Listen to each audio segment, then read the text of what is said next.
So my suggestion, with your willingness, is do the items thoroughly. Members, if we can have quiet and please sit. Sorry, you can tell that I'm wanting to make sure we meet deadlines. Yep. So we'll address the congestion question with your willingness. If we can go straight to the excluded item, then have lunch. So it may not be that convenient for the perfect lunchtime, but are you willing to do the work and have a slightly later lunch? Yep. Mm-hmm. Yep. Absolutely. Okay, let's do the congestion question, go to the excluded item, and then we'll have lunch, come back and complete the balance of the agenda. No, we've got the... Yes. No, we're going...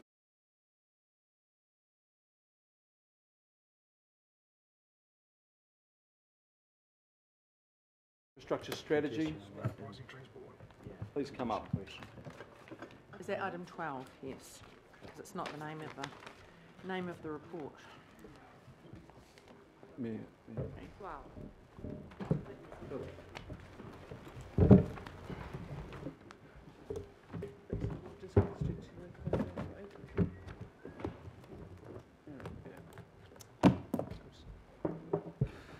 Welcome, David and Alistair. So, members, we're going to have a presentation. It's been quite a solid report, supported by attachments with the terms of reference, and we have recommendations in front of us as well. And the Mayor will move those recommendations, and I will second. So they're moved and seconded. Now we'll have the presentation. Thank you. Thank you, Chair. Thank you, Mayor Goff, Deputy Mayor Cashmore, and members of the committee. I'll just get Alistair, who's a member of the Congestion Question project team, and I'm a member of the steering team, to give a presentation. Just in terms of naming, this, when we came here last time, this had the name of Auckland Smarter Transport Pricing Project. Its name has been changed to the Congestion Question, which is the public-facing name for this project, so we're now using that name. Thanks, David. Good afternoon now, everyone. Kia ora. Am I getting this to work? There we go. So the purpose of the officer's report was just to update the planning committee on the outcomes of the work on the Congestion Question project so far, particularly the phase, sort of giving you an overview and reporting back the phase 1 report, which has been the main deliverable from that phase. So just a quick refresher on the project purpose and background. The Auckland Transport Alignment Project identified that a smarter form of transport pricing was required to substantially improve the performance of Auckland's transport network, and recommended that a project be established to investigate this. It didn't have the time or really basically the time to look into it in enough detail, and it recommended that further work be done on that. So coming out of that, a multi-agency project team was established, and terms of reference were agreed in the middle of last year. The multi-agency part, that's made up of 5 primary agencies: ourselves, Auckland Council, Auckland Transport, NZTA, the Ministry of Transport and Treasury.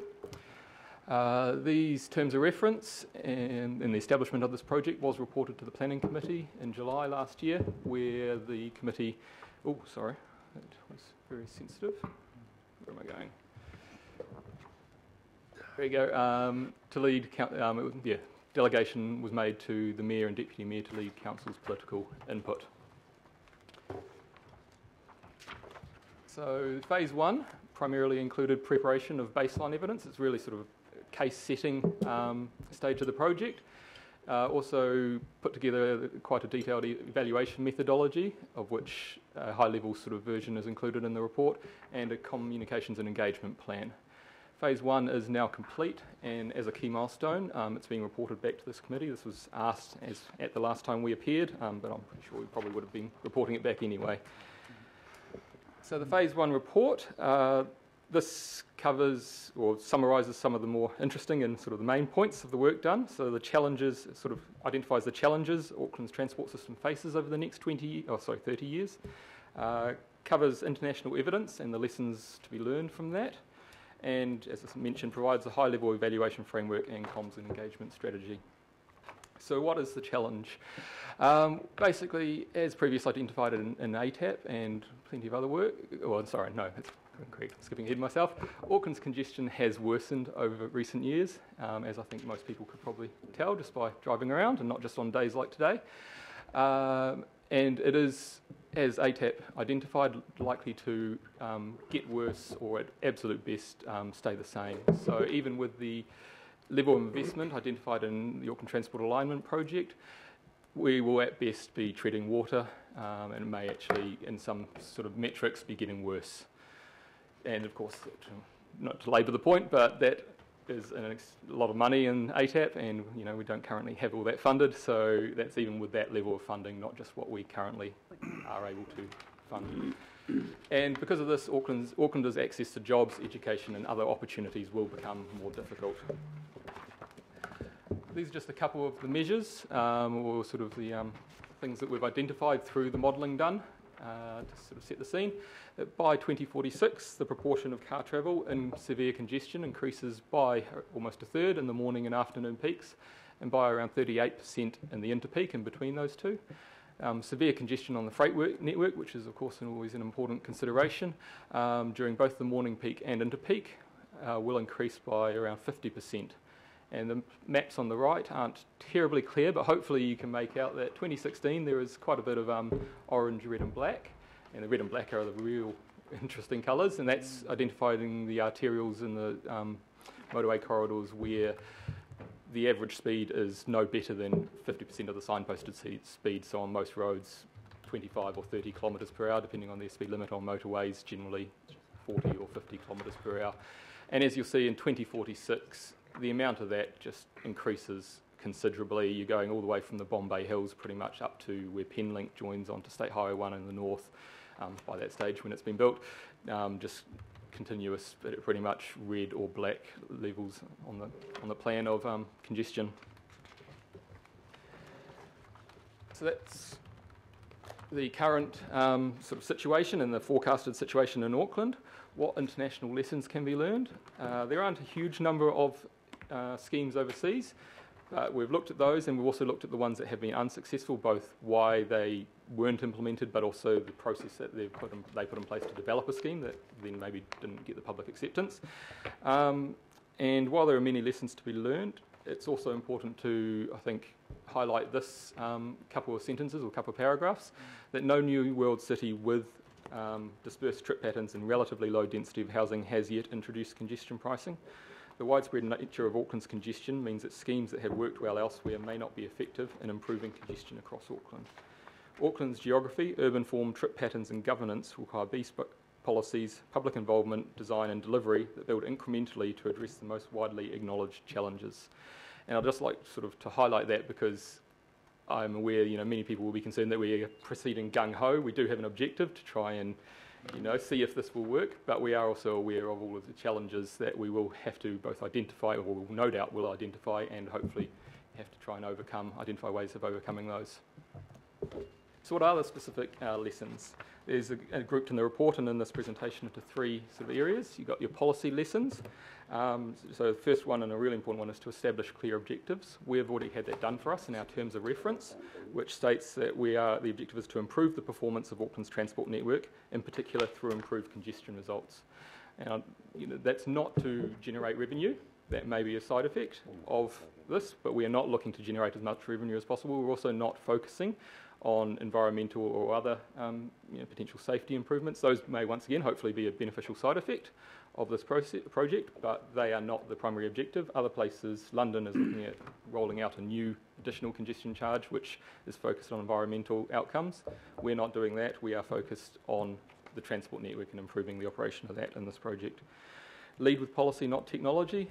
Don't pick a specific technology and go design everything around that.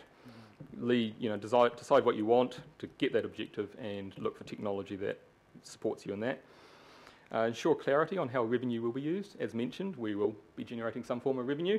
The terms of reference once again state that we must consider the implications on the current land transport funding system, but there are other ways that we may also, that it could be done by both council and central government and what to do with that revenue. So that will probably be part of the broader work in the project. Need to ensure that scheme design considers the distributional impacts. No scheme will be the same and will have the same types of impacts. There will be impacts throughout different levels throughout Auckland, throughout the region, and we need to ensure that our scheme design considers that. Also make sure to consider complementary measures, so that things like public transport, a very important one. London, Stockholm, other cities have rolled out improved bus services in advance or at the same time as introducing some sort of congestion pricing scheme, and we would obviously need to try and probably consider that, whether it's appropriate, and I'd suggest probably in Auckland that would be, we need to improve that. Also section 2.3 of the report does identify other work that is underway and other things we will need to do. This is just one strand of broader travel demand management, and one way of doing that. There will need to be other, I think that section identifies other ways such as ride sharing and other initiatives, and also there's also the network optimisation work that AT, NZTA in particular are looking at doing. So international lessons continued. Public acceptance and comms. The lack of public acceptance is the single biggest factor in halting schemes. New taxes and new charges are never particularly popular anyway, but we need to make sure we communicate, provide plenty of information, be responsive, make sure we communicate the reasons we're doing it, the benefits that people will get in, potentially paying more in some cases, but others will hopefully see benefits and pay less. So it's important to communicate all these things. Also use demonstrations or pilots to engage with the public if possible. One of the deliverables, one of the things we were meant to consider in phase one was what form those demos and pilots should take. We felt at this stage, until we get to a shortlist and have a good idea of what our scheme is roughly likely to look like, there wouldn't be much point going through the process. A demo and pilot will cost money, and we also don't want to confuse the public by demoing or piloting something that isn't what we're actually looking at rolling out in the end. So we will make a recommendation on that and carry on considering that as the project progresses. Around the design of the scheme, start small and evolve. Singapore started with a quite focused small scheme, and over time they've been around for by far and away the longest, and has over the previous 20-30 years evolved to quite a detailed scheme, and the feeling is don't go in gung-ho with everything, try and aim for their final solution from the start, take people along with you, grow the system as things progress and as it is appropriate to do so. Balance the simplicity of the scheme with a targeted approach. Sounds nice and easy when you say it in those 6 words or so, but what that is about is trying to, you need the system that is, or scheme that is not too complex for people to understand, both to get their acceptance, but also to ensure that they are able to make informed travel decisions. If you make it too hard for them to understand, they will probably just carry on travelling just the same way they do, but then not be happy at being charged an awful lot. So you need to make sure that they are able to understand how much they may be charged, so that they can make an informed decision. But then against that, you also need to ensure that you have a scheme that is refined enough to actually target the congestion. You don't want to charge people that are travelling on an uncongested road or in an uncongested direction at an uncongested time. You want to make sure that the scheme is as possible enough targeted at that congestion. So it's about trying to balance those two things, and that's something that we will have to grapple with throughout the next 2 phases. And finally, minimise the discounts and exemptions. While they may be appropriate in some cases, and the obvious one is always emergency vehicles, which you A, serve a very important purpose, and B, you don't want to discourage them from going somewhere. They need to go there. You don't want to have too many of them. London has experienced problems. It's estimated at the moment around 50% of traffic in the London congestion charge area is from discounted or vehicles with an exemption or a discount, and so it does have, if you have it too widely, it will actually encourage people to use try and abuse those, or will have some sort of unforeseen effects on the success of the scheme. So try and minimise those where possible. There are plenty of ways outside of those to try and mitigate some of the effects, so it's about balancing that. The technology, we had a look at the range of technology options available. There are quite a range of them. Automatic number plate recognition is likely to be the most suitable and effective, cost-effective, just because primarily we will probably need some form of that with whatever system is done. So if we go for a different type of technology, we will probably have to have automatic number plate recognition in place to monitor basically the people that don't have a GPS tracker in the car or don't have whatever other tracker in their car and are trying to avoid the system. So we'll probably need to have that in place anyway. So why not make use of that from the start, focus on the use of that. Over time you can evolve to a different scheme if you need, and you'll probably need to keep those in place. They won't go to waste. You'll probably need to keep them anyway to carry on catching or discouraging people from trying to avoid the charge. Global navigation satellite systems, or basically similar to GPS, they're very interesting developing technology. There are some barriers to overcome before it is feasible. Singapore is, I think, as was mentioned last time, and probably many of you are aware, is looking at implementing a GPS type scheme in 2020. They are working through the challenges. They're still confident that they will be able to do it at that point, but there are both technological challenges, but there's also challenges with getting the entire, there's probably cost as well, plus there's challenges with getting the entire population to understand how a system like that would work, and working through how you integrate that, when you change fares, how often you change fares, and so on. And the important thing is that any technology or scheme must be flexible and scalable. So that's looking at other technology. You don't want to get down too much of in one particular, or tied into one particular scheme. As mentioned, we have put together or come up with an analytical framework that's been developed to assess the different congestion pricing options against the objective of the project and the key considerations. These, as mentioned, the primary objective is improving the performance of Auckland's transport networks. That's obviously a large part of the evaluation framework, but also the key considerations identified in the terms of reference, so that the key impacts of pricing, including fairness, equity and distributional impacts, are understood and appropriately addressed. That any pricing system is cost effective to implement, operate, administer and enforce, and that pricing is flexible and adaptable to changing circumstances such as developing technology. Those are the main ones, but there is more to that evaluation framework. Comms and engagement, as mentioned, public engagement is very important to trying to get these things in place. The report includes a high-level outline of the comms and engagement strategy, which is sitting in the background, to guide public involvement in the subsequent phases. The project will engage with the public and stakeholders during the next 2 phases of the project, and planning for this is currently underway. Oh, sorry, there we go. And next steps, the focus of phase 2, which is the phase we've moved into now, is to develop, evaluate and narrow down the possible options. So put together a long list, narrow that down from all feasible possible options that we can think of and have identified down to a short list. Project will seek to engage with this committee and local boards at appropriate points through the next phase and following phase, and we will formally report back to this committee at the conclusion of phase 2, as we have at the conclusion of phase 1. And that's a quick run through. Obviously happy to take questions. Thank you. And can we just go backwards? This is a report to update us on phase 1 only. And we've made prior decisions to embark on this work and all its 3 phases. Yep. And so this is a noting report on phase 1. Yes. That is correct. If we go back to the 4th of July committee report, it outlined the delegations that were approved by this committee to the Deputy Mayor and Mayor. And there's 3 phases of the report. The Deputy Mayor and Mayor have give political guidance with the Minister to move to a next phase, and then there was a resolution that we report back key milestones for each phase. Okay, thank you. Councillor Casey, question please. My question relates to how we're going to involve Aucklanders in this complete change to the fabric of our society, and at the moment it's being done by a group of people behind closed doors and coming to this committee at various stages, but as a councillor who needs to act in the best interests of Aucklanders, I don't feel that I've had a great say in that decision making. For example, I didn't know that I'd supported congestion charging because it was one line of a very long report from ATAP at one stage, and we had to get that through you. We had to actually ask for the decision making on that because I didn't believe I'd supported it. So that's my mistake, but that just is a complex project.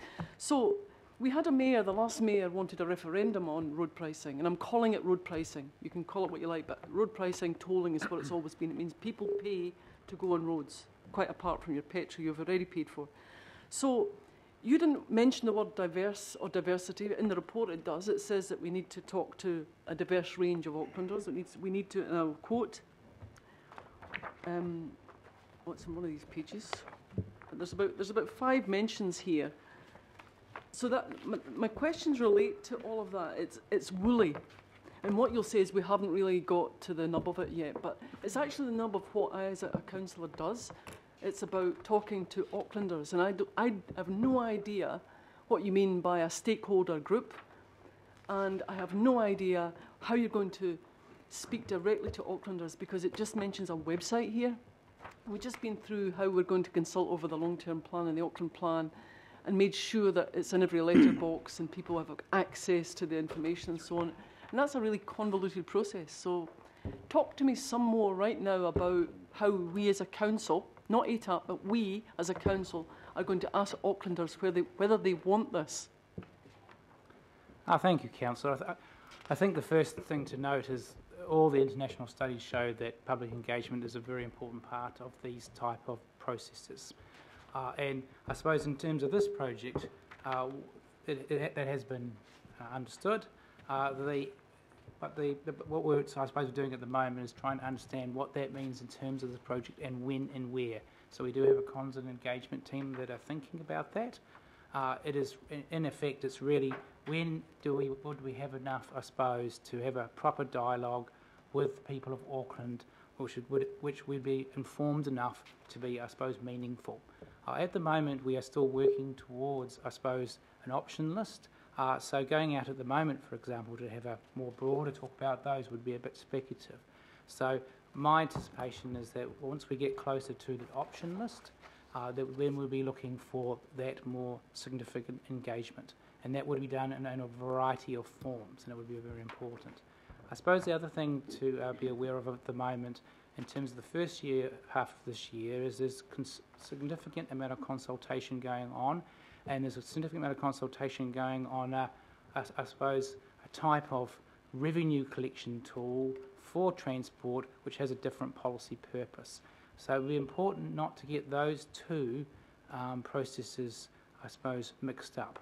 So our intention is that we work through this comms and engagement strategy, think about how best to fit that in, and when get to the right moment to engage in something meaningful. So that's where it basically is at the moment. Okay, a very clear question. Will this require a special consultative procedure? And if not, why not? And have we got legal evidence in support of that? I'm not aware it will require a special consultative procedure, because it is in effect, at its heart, a policy evaluation exercise.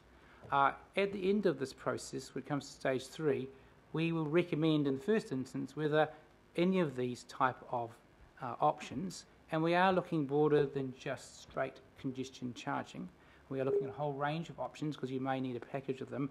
Does that make sense in the context of Auckland? That's the first thing. And then the second, what we would be recommending is, given that, here are the ones that we think would hold the most promise.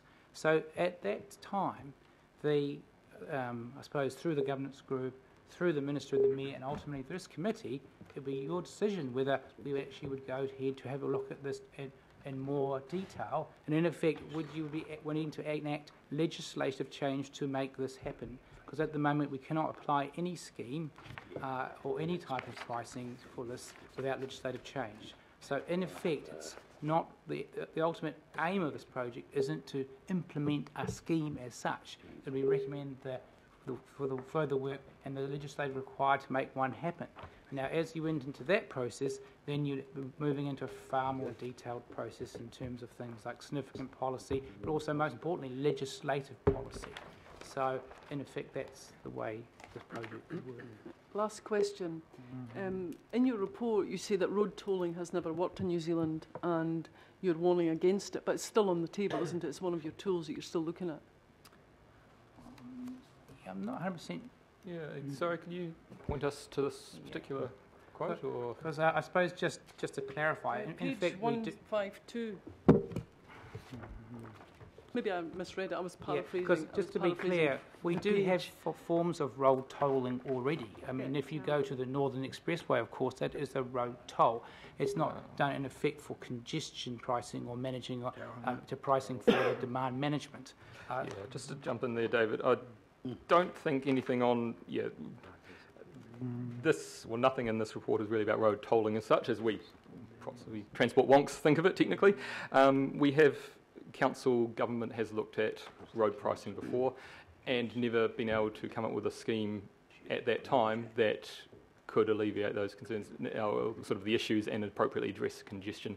Technology has moved on in that time. Auckland's transport network has moved on in that time. We don't have a world-class PT system by any means, but it's a lot better than it was back in 2006 when they previously looked at it. We are moving towards that with the new government's focus on the Auckland, improving PT and stuff. This is actually quite a useful time to look at it to see over the length of their projects and their sort of program, and the program we're looking at agreeing on them with the new version of ATAP. Does this work in gradually growing over time with those PT alternatives as they're introduced? Maybe it's quite a sort of good time to be looking at all of these together. Thank you. Can we just follow that track of Councillor Casey's in terms of public engagement? I think, because it's an important question. Members and staff, can we look at page 167 under the terms of reference 6.2.1? There, phase 1 is to include a comprehensive plan for engagement with the public and stakeholders.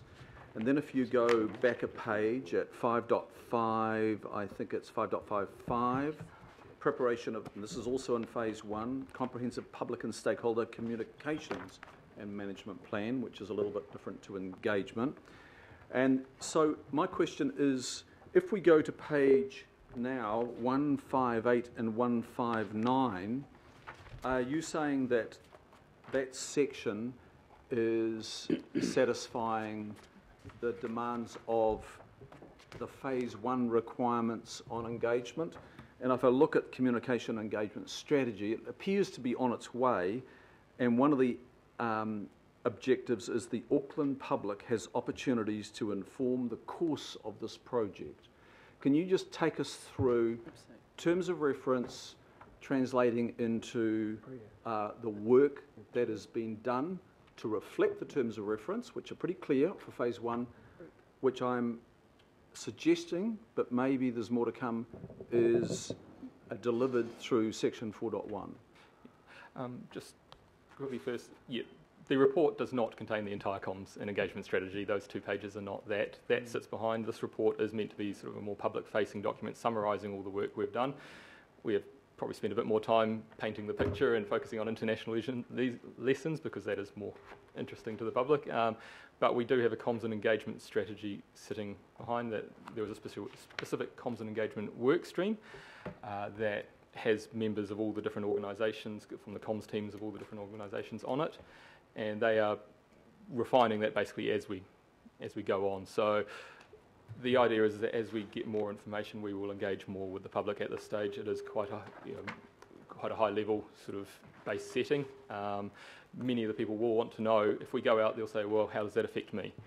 At this stage, we don't have particular schemes. We don't know how they may be charged, if there will be lines at certain places, if it will be even motorway charge, if it will be something completely different. We don't know that. We won't actually be able to respond to give them meaningful, we'll give them full information, I guess, and actually be able to answer those questions. And we are concerned about going out too early before we have some more information, have been able to narrow down the options and actually gather that information so that we can and tell them how a particular option may be able to or may affect them.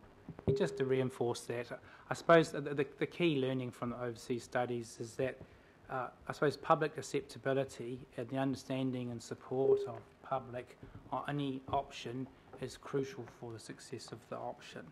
So where we are in terms of the process is we are still working towards, through a long list process, to understand what are those potential options. So in fitting from a comms perspective is that until you have a good understanding of where we are with those and what that means, that would be a more appropriate stage to do a public engagement, because you'll be asking them things that would mean things to people rather than generic sort of questions, and also you get a more meaningful response of what it would mean. So with that in thought, that's what the comms engagement team is working through that, and also, as I mentioned before, working through with all the other comms and engagement that's going on, what is the most appropriate time to do that. But there is an intention to have significant comms engagement on this project at the right time when it would be meaningful. Okay, thank you, David. And you repeated the word engagement there. You didn't use the word consultation. And engagement is a deeper level of discussion, in my view, than consultation. Yeah, And that's what you're anticipating. well, I suppose the comms and engagement team are working on that at the moment, so I cannot sort of completely say how that will go, but they'll be thinking through those questions. But the most important thing is to ensure that the people of Auckland understand what these options are and have an opportunity to be involved in those and I suppose signal what they think about them, because there will be consequences on some people in Auckland from the scheme. I mean, if you get down to the essence, especially if we go towards one that uses the price, and there's other things that have been looked at as well, for it to work, to change behaviours, it sort of has to bite a bit, because in effect it's the feeling that you pay for something, because you do pay for it at the moment to use the transport network, it's just invisible, because everyone pays 6 cents per kilometre to use the network. You just don't see that. But for to change behaviours, which is in effect shifting on to public transport, changing your trip patterns, or not going at all, you actually have to have a price that's going to mean something to you. And now, where a lot of work is required is to understand who will that affect and what will it mean to them, because everybody's need, I suppose, in the network is quite different. So, if the impact onto you as a freight person will be quite different from someone who's got to drop off children in the morning to daycare, and that's what they've got to do.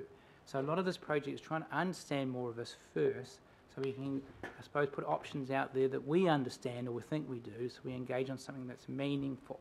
So at the moment, this is more setting the scene to say there is a platform for change, and we have recommended that we look into it more carefully.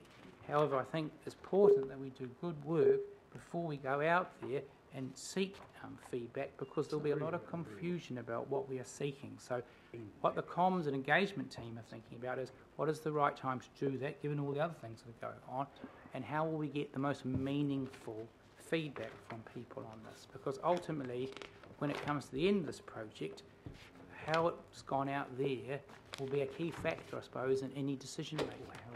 So that's where, I suppose, where it is at the moment. Thank you, David. I've got members with at least 4 questions. Councillor Newman, followed by Councillor Simpson, Deputy Mayor, Councillor Cooper. Mine's not a question, Mr Chairman, it's a comment. Okay, thank you. Can we hold the comments until we've finished our inquiry with the officials? And Councillor Newman. Yeah, I also want to make a comment, but I will limit it to a question at this stage. Alistair, a good report. I wouldn't proceed with phase 2, but it's going to be proceeded with as per para 10, because I don't have the decision's taken by others to proceed. So can you give me clarification of the time frame for phase 2? When would this come back? Yep. And you've also said that appropriate points for public engagement. Can you elucidate on appropriate points? Firstly, I think it's identified towards the rear of the phase 1 report that phase 2 is intended to finish by August this year. So we'll be looking early sort of third quarter of this year to be reporting that back. The exact time frame for phase 3 we're unsure on at the moment. We will have a better idea as we progress through phase 2 and sort of see how much detail we're able to do and how long the modelling takes and so on, and how much how long it takes to evaluate these options, and so intend on providing a sort of a final time frame.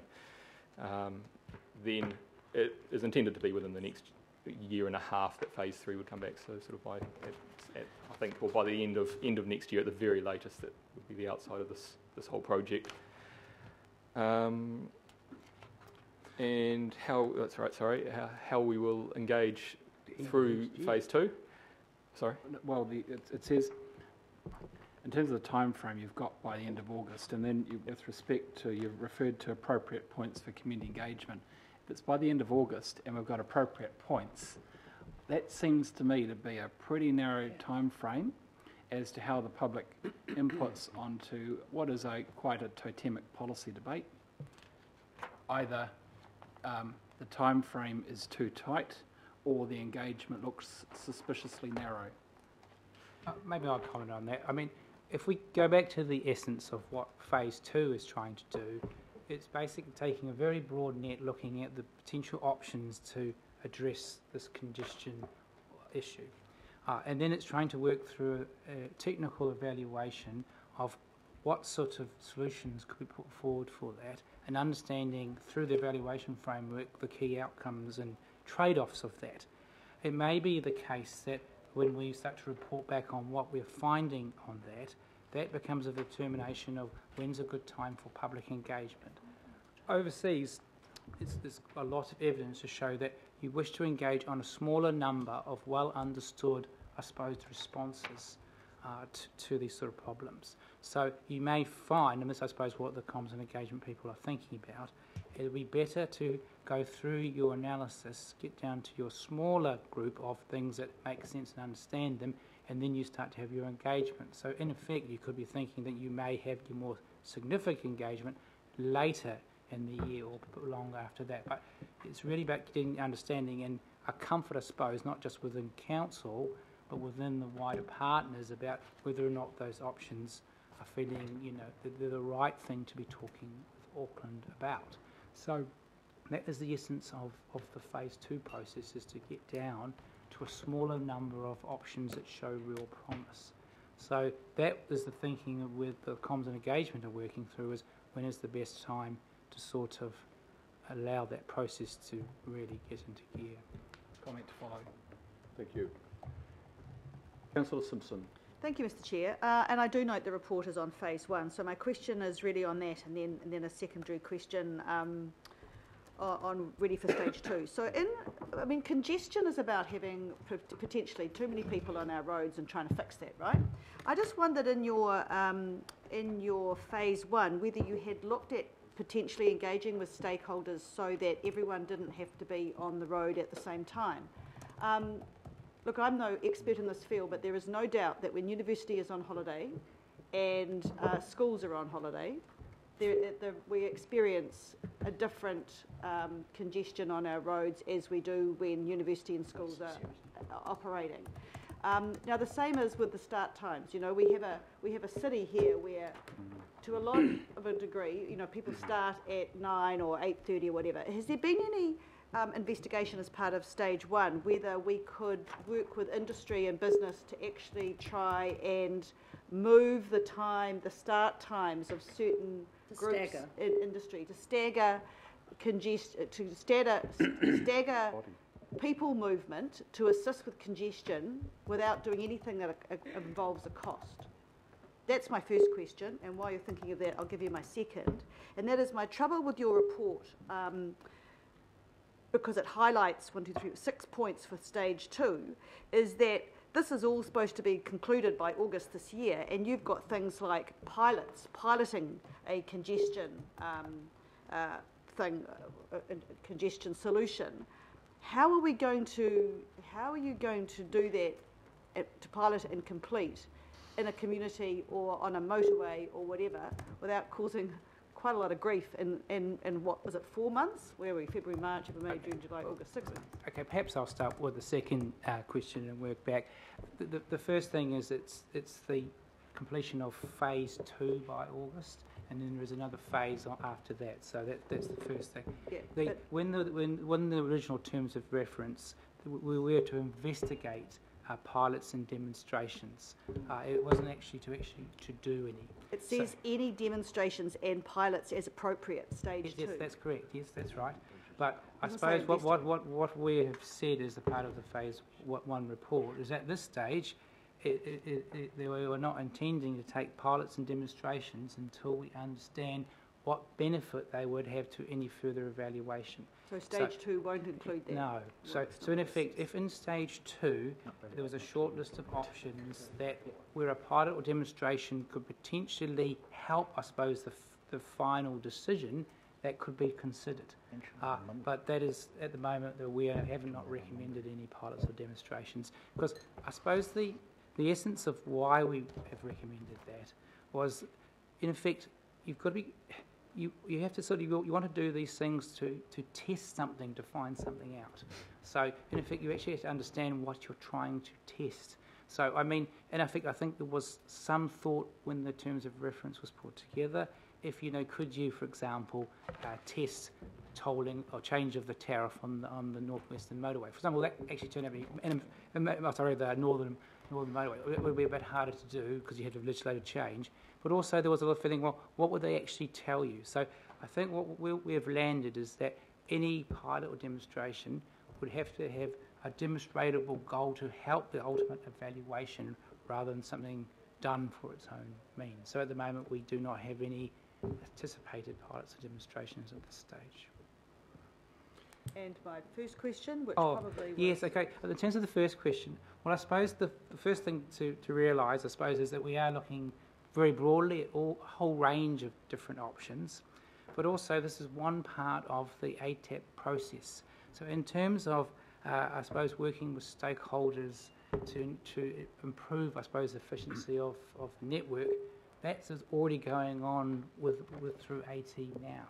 So we'll consider what we could do as a part of a package to look at these things.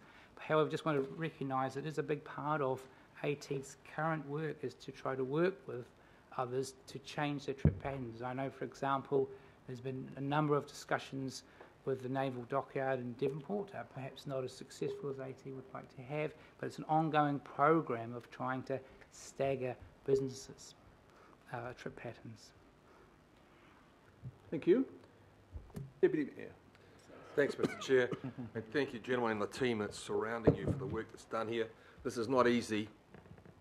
It's complicated, and there's a whole bunch of variables. We're not looking at black and whites here. We're looking at what are our options and what would work best for Auckland, being its complicatedness with its geographic setup, being a narrow isthmus fanning out with a large geographical area feeding through. And it's not just in, it's through.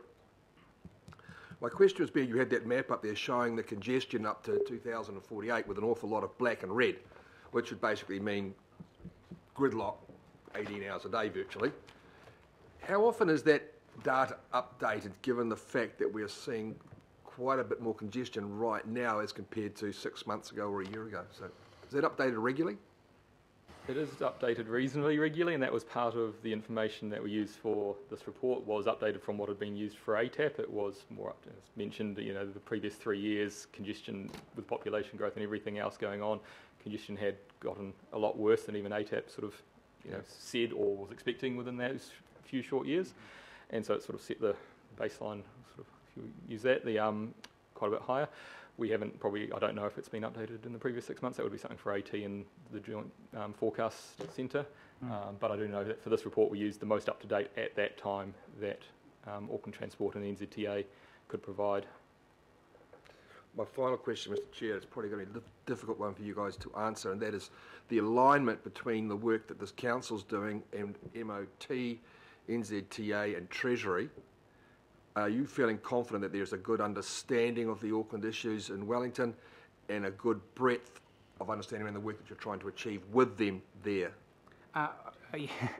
Well, I suppose this is one of the key reasons of having an alliance, and also having, I suppose, a timeline that especially our alliance partners feel comfortable about. A lot of this is, I suppose, Wellington and the officials from Wellington understanding the Auckland network, what it means for Auckland.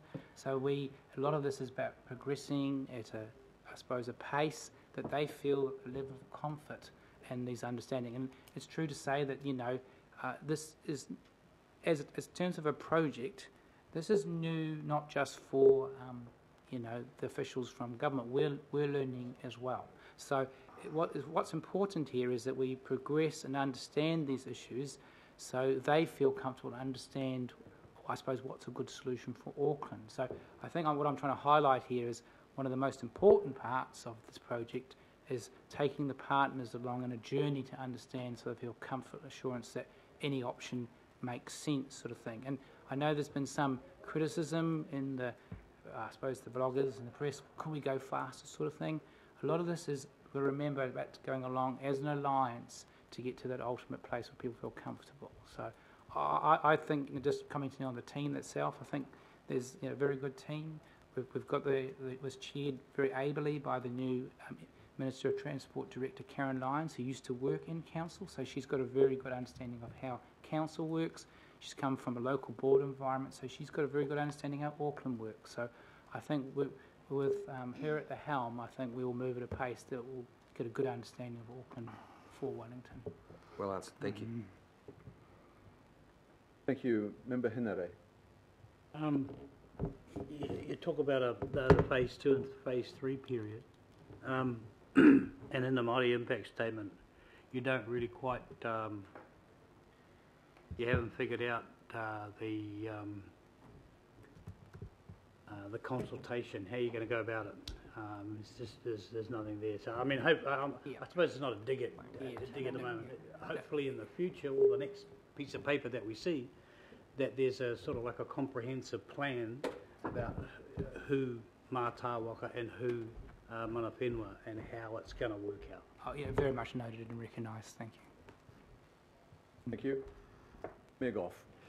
Yeah, just a couple of questions at this stage. One on the time frame. You talk in this document about having phase 2 done by August this year. I think you'll be a little stretched personally.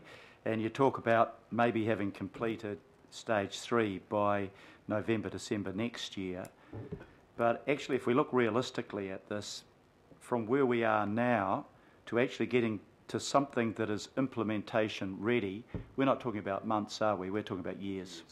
Yeah, let me confirm that. I mean, when we talk about these timeframes, we're talking about the evaluation segment of this journey, I suppose. So, I mean, you have to recognise that if we recommended that we should have some sort of option, and if it was agreed by government and council that that was a good thing to do, the first step would have to have legislative change, and that's quite a significant process of its own right. And then there actually would be the far more design that would need to go on. As we know, any major project goes through significant scoping and all the rest of it. So this is an ongoing, this is the start of a longer journey. And we cannot speculate how long that would be, because in effect it would ultimately be determined by the type of, we decided to go ahead, and the type of option that was decided on. Some options would take longer to do than others would. Right, thank you. My second question is about consultation, and I think in 4.1, where you say that public understanding is the key, is a strong acknowledgement by you that this thing only works around the world where you've got the public on side and they see the sense of it. So, I think to Councillor Casey's point, that is going to be fundamental. But the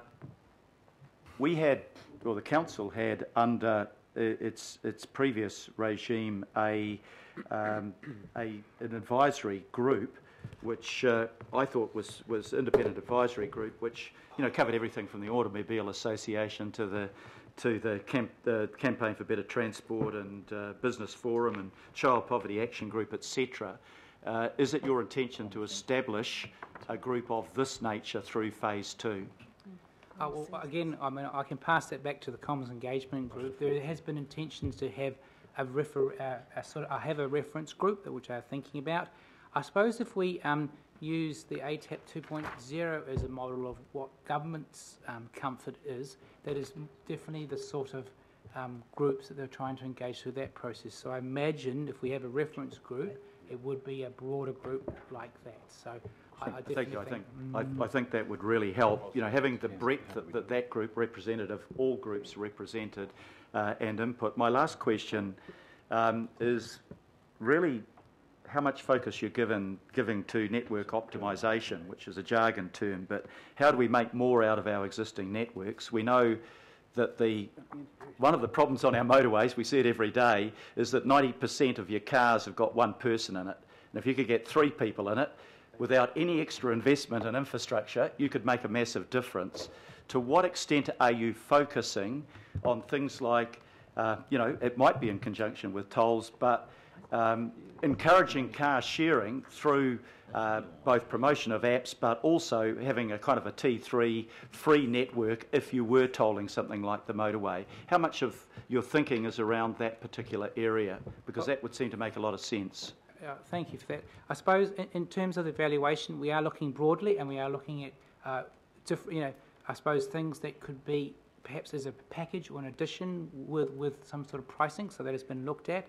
And it's also worth noting, I suppose, the project is, again, one part of ATAP, and there is a network optimisation project that is also working, which has been led by Auckland Transport. We have people within council that will be a part of that. So, in effect, some of the learnings from that will also flow into what we're doing. So, in effect, the initial list of options, we have gone very broad for that reason, just to see what they can do.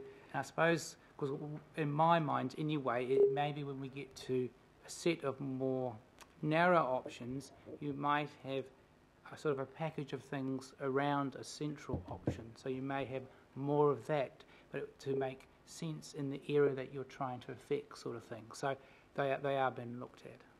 Thank you very much. Thank you, Mr. Chair. Thank you, Michael. Just in terms of our role there as one of the partners, are we a lead partner or a subservient partner? Because you've actually been asked to maybe take some things back. The Mayor's just asked about that particular stakeholder group, and you said you will take it back. And I would imagine, I understand the Ministry of Transport is leading, but I would imagine that we are a dominant partner there, not a subservient partner. Considering that it is being implemented, or possibly being implemented in our city, are we a strong partner, let's say? I'd like to think we're a strong. I mean, in essence, it's an alliance project, because I suppose for it to be successful, everyone has to bring things to the party. So in some ways, it's make it a little bit more challenging sometimes. But in effect, I suppose if you think about the first major cab off the rank in terms of the ultimate process, is legislative change is required. Without that, not much could happen, really.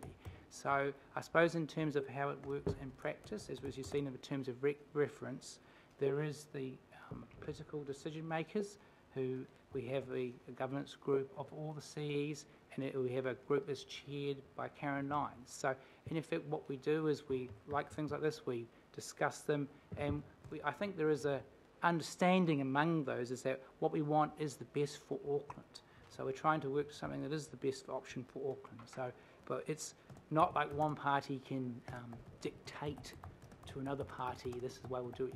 It is more of one has to discuss these things. But I think there is the intention to get a good outcome for Auckland. So that's, I think, the binding gel of it. So this work was kicked off by that body of work, which the Len Brown Council of... No, this is a bit different. This one came out of the Auckland Transport Alignment Project. So in effect, when you go through what the recommendations of the strategic or directions document for that, the big learning, I suppose, was, and this came from the modelling of three, I suppose, very hypothetical schemes, is that, in effect, if you could manage demand more through pricing, it had the biggest impact on network performance, more than any supply-side infrastructure. So from that, ATAP said, okay, well, we realised it could make quite a difference. However, it was well recognised that there's a lot in this. So they established a joint group to investigate it. So it's in effect that document there you've got, which the Mayor has done, has been reviewed as part of the process, but in effect, I suppose it's not the inception of it. It's come out of the ATAP process. It has, but this does refer to congestion pricing. Yes.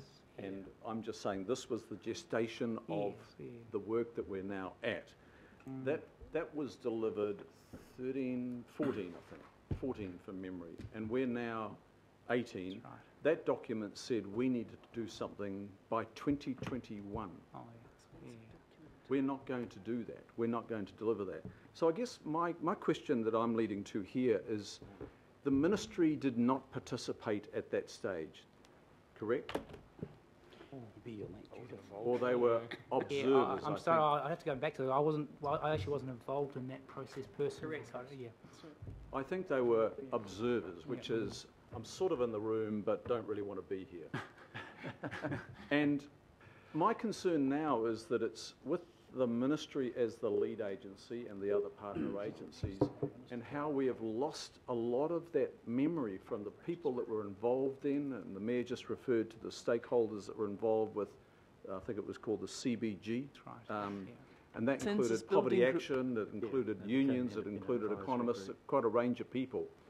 So I'm just a little bit concerned about the challenges we're facing, reinforced in this phase one, that we're looking at just 4 years, that commuters can expect to put aside an extra 50 to 55% of travel time to reach their destinations. That's dramatic. So my concern is that this could possibly be a bit too laboured, and how can we do it thoroughly and speed up the process to get us to the point of making a decision, yay or nay, and build on all that intellectual rigour that helped in those early stages to contribute to it, not be starting from, I wouldn't say scratch, but with Wellington not up to pace. I suppose in terms of the previous initiatives that have happened in Auckland, that was one of the main things that have been evaluated in the phase one part of this project. And I suppose the attachments to this document, particularly the consultant's report, go into quite some detail about whether or not, what was the pros and cons of those schemes. And I think if we read those, you'll find that there is a fair bit of cons in many of those schemes. So I think that the work has been analysed and recognised. I think where we are now is trying to learn from that and come up with something that's going to make the difference, and also take, I suppose, our partners along that journey so they feel comfortable. So I suppose my feeling on, speed is that, look, everybody, this is a pressing problem, and we all want to do something about it, I think. But however, we need to move at a pace that we're going to have something that's robust, and also something that I suppose takes the partners along at the pace that they feel is right. And I suppose that August date was agreed with the partners. So we can definitely take back and say we'll move as quickly as we can. However, that's the time frame we're working to at the moment. Thank you. Councillor Cooper. Oh, no, it's not a question. So I did say that. Do we have any other questions of our officials on this item before we go to comments? Question, Councillor Wayne Walker. Sure. In terms of the process and the larger context, to what extent are we going to be looking at a charging mechanism generally to substitute for fuel taxes in New Zealand, given that fuel taxes are in decline because of the electrification of the vehicle fleet that the government has a commitment to? So what's the context around solving the bigger problem? In terms of your specific question, I suppose I can only answer in terms of the terms of reference I'm working to in this project. And in effect, this is, focused on travel demand management. So, the Ministry of Transport is aware of, there is changes more widely in New Zealand, I suppose. But in terms of this project, we're not looking at that. So the terms of reference is pretty tight. I just want to put that on the table as a general concern, Mr. Chair, because that process at some point will overtake this process. Thank you. No further questions. Let's go to comments. Councillor Cooper. Won't need any public car parks. Councillor Cooper. Thank you. I feel, after all these questions have been answered, I feel somewhat comforted. We know that we won't even get the results of phase 2 till around August. Well, that'll be finished, but by the time it gets to us, we'll probably go to some sort of consultation next year. So it gives us a lot of time to socialise this and make sure that, we have got some consensus around all the parties and the public. So for me, I think, this is not a decision-making recommendation, it's noting. So I'm happy that we're going ahead to phase 2 so we can actually understand this more, because it's very easy for us to have reported, all sorts of made-up things and scaremongering, and I hope that's not how it's reported. I hope that it's reported that this is still under investigation and that we want to be very thorough. And then in phase 3, we want to consult, we want to engage with people. Look, it may be that at the end we decide not to do it, but we have to have the best information and the best engagement. So for me, I think, yes, it may be slow, and I know the Chair's got some concerns about that, but we wouldn't want to rush it because it is very contentious, and it will hit people in the pocket. But hopefully by the time we can get this, we've got some very good public transport options in place, because that's one of the issues that we found in Waitakere was when the tunnel was going to be built, it was mooted to be tolled. And one of the things we said was, well, we've got no other public transport options for people out our way. So there's got to be some fairness around it as well. People have to have some other options. So I think just the timeline's good, and we know there is the whole chicken and egg thing, really, don't we? That if we don't have good public transport, we can't get people out of their cars. So it gives us a little bit of time, but also just hopefully can make sure we're doing it right. And we, though people don't want to pay, probably they'll understand that if they want to pay and want to use those roads, they will have to pay. So I'm very supportive of these 2 recommendations, Mr. Chair. Thank you, Councillor Cooper, and thanks for supporting the next steps. Councillor Newman. Yeah, I think that the premise of the Phase 1 report, Mr. Chair, is wrong, because it says without congestion pricing, congestion is expected to become more widespread. I would have started from the perspective of, in the absence of a more comprehensive network, congestion is expected to become more widespread. I would prefer to support the development of the infrastructure. And absent that, I think putting a price is pretty rough, frankly, and it will be rougher on some communities than others. I think that and Alistair has been very diplomatic, but he's referred to the international examples, Stockholm and Gothenburg and Singapore and London. The report does indicate, of course, there are significant differences in those locations compared to Auckland. Stockholm, high density, Gothenburg, high concentration of vehicles congested in certain locations rather than dispersed. Singapore, density issues, and of course London, high density and more PT. Chair, the Richard Paling work that was commissioned by the Ministry of Transport around this issue of journeys to work, I still think is the most comprehensive document, and that has been referred to by this council previously. When you look at mode share of journeys to work by residents in local board areas, the regional average for private vehicles is 75%. But look at the south, Howick, 84%, 84%, Mangere Otahu, 80%, Manurewa, 85%, Papakura 82%, Franklin 78%. It's not because those people going to work in the car necessarily want to, it's because it is the most convenient, in many cases it's the only option.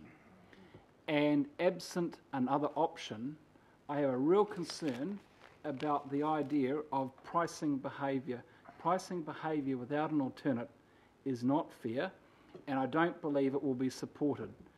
And the final thing that I would say, Chair, is that when you look at page 146 of the report, and I do agree with this proposition, it talks about poorly designed schemes can disproportionately affect those least able to pay, particularly in areas of high private vehicle use by people on low incomes.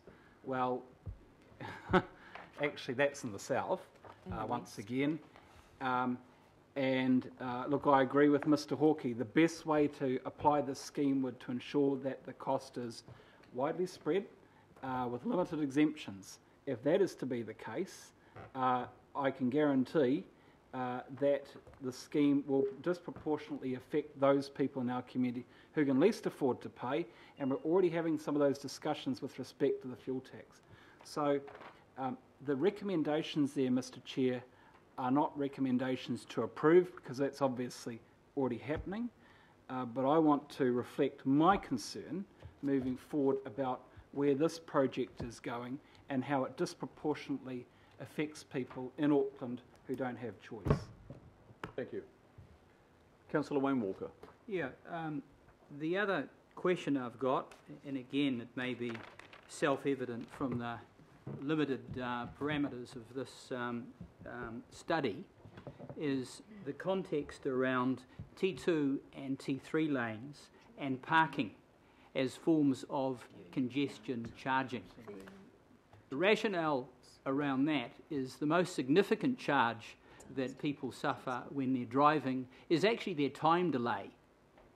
And if the council is going to accelerate T2 and T3 lanes, that is a form of congestion charging, and so are parking charges. So I'm interested in having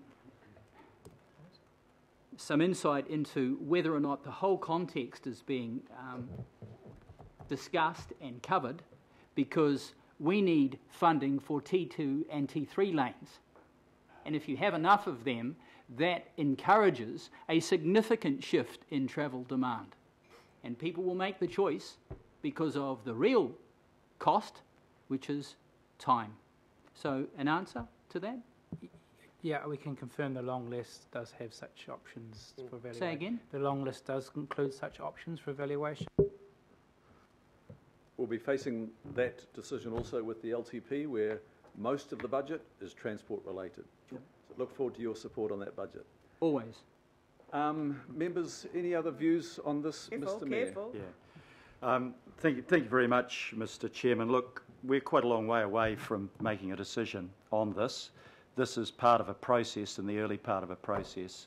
But I want to acknowledge the comments that Councillor Cooper made, that if we don't do the analysis and we don't look at the options, then we're not being responsible in how we respond to the massive problem that we have in front of us. If you don't think it's a massive problem, look at some of the analysis that this presents. That in 3 to 4 years, the actual road usage has increased by 1.6 billion extra kilometres a year. 1.6 billion extra kilometres a year since 2013 up to the beginning of 2017. We're adding those 800 cars a year to the roads. And I thought for a while the Waterview Tunnel might be better than what I was anticipating, but I think those of us that are travelling on some of the roads that eased up, we are already finding, 6 months out from the opening of the tunnel, that road conditions are returning to where we were a year ago. So actually, we don't have the luxury of doing nothing. But equally, we don't have the luxury of rushing into a decision and saying, we'll try that, it might work, if it has catastrophic impacts. What I like about this report, and congratulate the officials on it, is that it doesn't build around a conclusion that they want us to come to. It sets it out warts and all. It works here, it doesn't work there. If you don't get public opinion on your side, it'll never work. I think this is a frank and full report, and we should be very pleased with the quality of the report that they've given. Do we need to take it to the next step? Of course we do. We've got to see this process through. We've got to involve our stakeholders. We've got to involve the public generally. They have to buy into this scheme. Yes, this report says explicitly, Councillor Newman, we have to address questions of equity, and we do. That's part of it. This report says we have to make sure that there are alternative options. If you're trying to get people off the road, you can only get them off the road if they have another accessible form of transport to use. And that's why, you know, we've got to do a whole lot of things before we even get near to implementing a congestion tax in New Zealand. You know, a congestion tax is not about revenue raising, it's about changing behaviour. If it raises no revenue but changes behaviour, it's succeeded. But we have to raise revenue, of course, if we're to put those alternative transport things in place. What this report says is that despite $27 billion of expenditure by council and government in the Auckland region in the next 10 years, congestion's going to get a whole lot worse. That's a fact. We can't ignore that fact. We can't hide from that fact. We have to address it. And one of the solutions, and not a silver bullet solution, one of the solutions is to look at demand management. And that's what this report is telling us we should go on and take the next step to do. Now, I don't underestimate at all how hard this is, including politically for us or for the government. But just remember, this process started under the last government, who believed that we needed to do it, and has been continued by this government that believes that we need to do it as well. And it has to be a partnership between us. I think you quite rightly raised that question, Mr. Chairman. You know, no government, doesn't matter what colour it is going to want to try to put in place a congestion tax against the overwhelming opposition of the people and the council in the area where it's happening. So are we going to be listened to? Of course. But before we start knocking options out, you've got to have options that are in. Because we can't say, that's too expensive, that'll hurt us with our constituents, and then do nothing. This issue has been in the too hard basket for too damn long, and that's why it's so hard. We have to address this. Things are not going to change. Things are not going to miraculously get better. We are going to have to be proactive, and we've got to find the best way of doing it. I am satisfied with what this report has put in terms of requirements of consultation, that it will be thorough and it will be robust. And why am I satisfied about that? Because if it's not thorough and it's not robust, it's never going to run. But I think we've got to work with this process, and we've got to work collectively, not just to oppose this or that, but to say, actually, what are we going to put in place, and how are we going to fund it, and how are we going to make it work? And that's our responsibility as a council. So, Mr. Chairman, I support the recommendations that are set out there, but don't believe for a moment that this year, next year, or even in 3 or 4 years, this will be implemented. We've got a long way to go, we've got a lot of work to do, and we've got to get it right. But get it right we will if we follow the best possible process and we take people with us. Thank you. Thank you, Mr. Mayor. Councillor Hills. Hey, thank you, Chair. And yeah, just echoing some of what the Mayor was saying. First of all, you know, just to make it clear, a lot of people are wondering what this is, and there's been media on it, but we all asked, apart from Councillor Casey, she's consistent, asked for the resolutions last time, and we asked for the key milestones to be reported back to the Planning Committee, and this is a key milestone. So nothing has changed, we've just asked for this milestone to be reported to us. But it's good to have the information sitting in front of us. But the thing is, none of us would want to charge people extra for nothing. But I think with this study going forward, you know, 5, 6, 7, 10 years, we may have some, at least a model that is workable potentially to give people the option. And I think the options need to be there to show people the stark issues we're facing. Because we can invest all we like at the moment in the rail system. So we invested in that, and we've doubled patronage there, but it hasn't changed the congestion of cars on the road.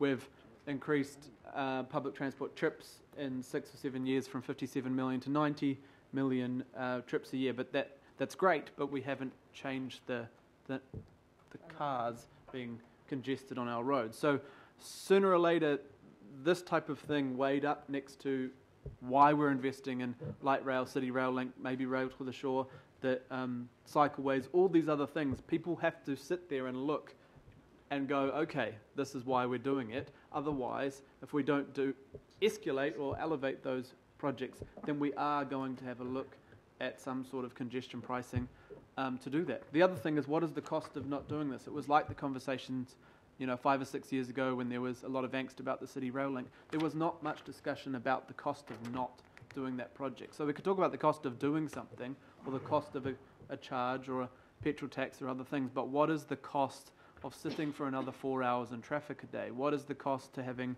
staff sitting in that traffic? What is the cost of not seeing your kids for an extra 3, 4, 5 hours a day, or when you add it up over a week? So there will be costs implicated in this, but I think what we need is when it's reported back over the next 2 years, is that we can actually sit there and people can see that somewhere there's a cost. Sitting in traffic is a cost. We all know that.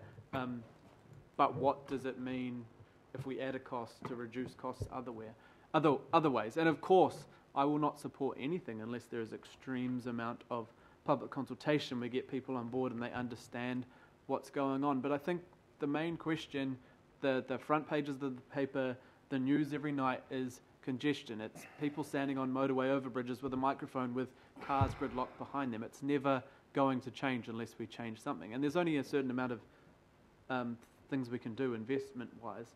And I am sceptical. We're not London. We're not a city that has perfect rings that you can get people getting closer to a city centre. We're spread out. We're all over the place. And that's planning from decades before that is still an issue now. But I think there has to be, we have to look at it and either rule it out or have those questions. So we've all supported it in one way or another for the process to happen, and then we have to look back on it because we can't just keep pretending that something is going to happen if we don't try looking at everything. So thanks. Thank you. Councillor Sayers. Thank you, Mr. Chair. I think that Auckland Council is actually failing to address the underlying cause of why there is traffic congestion in Auckland, and that is that we've gone down this route for many years of a compact city model, and I think Aucklanders could be well disappointed if we're not looking for other solutions, i.e. is the compact city model working, Mr. Chair, or not? So that's the only comment I'd like to add to this debate. You're saying just to clarify, we have gone down the route of a compact city? No, we haven't. We've gone down the spread out. I'm not aware of us being remotely a compact city. Yes, that's what I'm saying. Okay, that we should. Don't have a compact city. Councillor Collins? No, that we have, just for clarification. But we should do better. We'll leave it there. Councillor Collins, please. Thanks, Chair. My comments will only be short, and I begin by saying I'm not sure what I was thinking today because as Councillor Newman was speaking, I found myself agreeing with much of what he was saying, so that's a bit different for me, but congratulations, Councillor Newman, on the drugs, mate. Sir, I just wanted to point out that I'm nervously supportive of where we're heading, and I say I'm not because of the process. I'm nervously supportive of it and moving it along and getting more information, because I am weary and cognizant of the challenges that are faced out south. Cars just aren't transport for people out south. They're homes. And I just think it's important that we're reminded of that many of our people are actually living in cars and what we're calling transport. So this offers a whole new lens on some of their experiences and what they'll be feeling as we progress this. And so I'm nervously supportive, but I think it's a discussion we need to have. One thing that I'd really invite in further reporting is, so there's, throughout the report I read the international evidence, and I'm glad that it's there, but often the report is just touching on how it there are certain things that might be a discrepancy for those from poorer or more vulnerable communities, and I would be interested in what the international evidence tells us of the impact on those communities, because I think that's really important. Yeah, like's been said, we're not London, we're not Finland, I think was the other example, but I think it's vital that we understand what the social impact is for people who come from lower incomes and lower socioeconomic backgrounds. So I'm nervously supportive, but I think it's a discussion we need to have, because we've got to sort out congestion, but we've got to make sure that we've got all the information around us, in front of us, and that we consult widely. And we know from our own experiences here at Council that when we've gone out to consult, often the least uptake of consultation or engagement has been from lower socio-economic areas. So there's got to be an emphasis on how we reach those communities. Thanks. Thank you. Deputy Mayor Cashmore. Well, thank you, Mr. Chair. Very, very briefly, and that is denial or doing nothing is not an option. Exactly. And like Councillor Collins, I agree. I'm nervously supporting this because it is tough. There are lots of options out there. There's lots of variants. Do we increase the subsidy on PT to help this? Do we encourage more commercial zones in the outer fringes?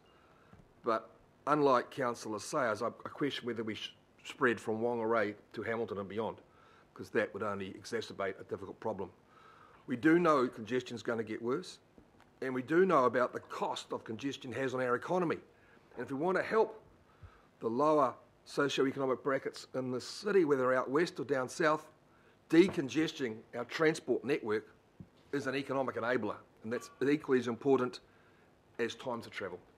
So, Mr Chair, this is not about yes or no or ticking a box or one Pacific scheme. This is about carrying on the work, investigating the options, and doing a thorough, collaborative piece of work so the government, the council, and the people, not only of Auckland but of the country, understand what is trying to be achieved, and that is unleashing the economic benefits and the social benefits, even more importantly, to the city. It needs to continue. Thank you, Deputy Mayor. Councillor Walker. And speaking to this now, Mr Chair, my concern goes to the questions that I raised around T2, T3 lanes, parking, issues of travel demand management generally, and that context, and my reading of the terms of reference that, from my reading, do not adequately cover those things.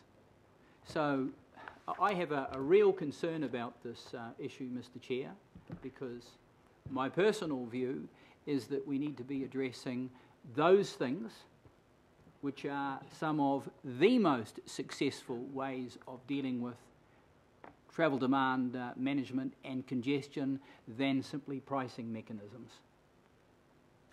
So I don't see them here. So again, I'd seek some clarification on that. Just to confirm, as I said before, we are looking at a broad range of options, and that includes things like you've said. So we are starting with a broad net. It's not just congestion pricing or pricing mechanisms. We're looking quite wide. Thank you, members. Look, today it's, in some ways, we're reading an update, phase 1. It's complete. There's 2 phases to go. But the real courage is going to be called upon when we make a decision to run with the recommendations that come out of the phase 3 work or not. And I think the Mayor was referring to that as well, that it will take a lot of courage. And when you sit around this table, you have agenda item after agenda item, some are easy. This is not going to be an easy one. No. It's going to be tough for the very points that Councillor Collins and Councillor Newman outlined. But look, going back, I took this off the shelf the other day. Members, I guess what I'm urging is that we don't lose sight of the need to address this work. We have to address this work, and I am concerned that it's a little bit laboured at the moment. This was in 14. It did contribute to the ATAP direction that then gave us the lead to follow this smarter pricing work, which is now called the Congestion Question. I don't want to see it rushed. I want to see it done extremely thoroughly, but I probably would like to see the process a little lubricated. And maybe we could also tap into some of that knowledge that went into this stage, which the ministry really wasn't a participant in. It concerns me that knowledge out of that consensus building group, people like Peter Winder, there was Mr Milne, there was a Chamber of Commerce, there was Poverty Action, there was a union representative, there was a wealth of people that brought a deep knowledge to building that case at that time, and it seems like we've lost that intellectual knowledge and haven't been able to carry it over. I'm hearing that there's a possibility that we might be able to pick up on some of that in the stakeholder working group that is soon to be established. Members, that was in 2014. This is 2018. In 2014, we were looking at population projections of 2035 of 2 million. Stats have updated that. It's now 2028 for 2 million. In 2015, we were looking at a funding gap in infrastructure, and I'm not suggesting this is a revenue-raising means. We were looking at a funding gap of, I think it was just then 4 billion in the next 10 years. It's increased by almost 50% to 5.9 billion. Things have changed dramatically. The group at that time established a BCR for a pricing mechanism at 1.9. I would imagine it's well over 2 now, once you refresh it, based on the increased levels of congestion and growth that we've experienced. That group, their principal finding, this was their principal finding, was they said that some form of road pricing needed to be implemented in 2021. Now that is just, what's that, 5 years away.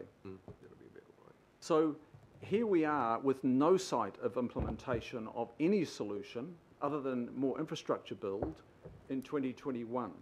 And we're told today in the phase 1 work that our congestion levels are at alarming rates, where people can expect in just 4 years to sit in traffic, and Member Collins, Councillor Collins refers to people living in cars. There's another living in cars that's occurring in Auckland, and that is people, not their homes as you refer to, Councillor Collins, but they are living in their cars for up to 55% longer while they are motoring at 5 and 10 kilometres an hour on corridors. That is the other living in cars that I think we need to refer to, and I don't want to at all put a line through the importance of addressing the actual living in cars, in car parks, etc. But the congestion levels are at absolutely alarming rates. If we're 4 years hence and we've seen another increase of 40 to 55% of travel time, imagine that. Imagine if we don't make the necessary courageous decision soon. Mr. Chairman, I move that the motion be put. I'll second that. You can't move a motion while I'm actually speaking. Well, there's quite a lot being said Oh, you before thought you'd by finished. yourself as well. Thank you, Councillor Clow. I noticed you haven't spoken on this, but I am. Thank you. So, members, this is a really big issue for Auckland. At the moment, the southern motorway, even with new infrastructure, is absolutely clogged. There's a 2-kilometre queue that's been induced by the Western Ring Road. The list goes on. We actually have to progress this work. So my call is that we progress this quicker than what we actually are and do it thoroughly. Thank you. I'll put the motion, Councillor Clow. All those in favour say aye. Aye. Aye. Contrary, no. Declare that carried. Members, we have got the staff for the confidential item. Are you willing to progress? We have to. And We do have that to. now? They've got to go to court. I'm dying of food. Okay, we're going to go straight to the item now. If I'll move that the public be excluded. Second. All those in favour say aye. Aye. Contrary, no. Declare that carried.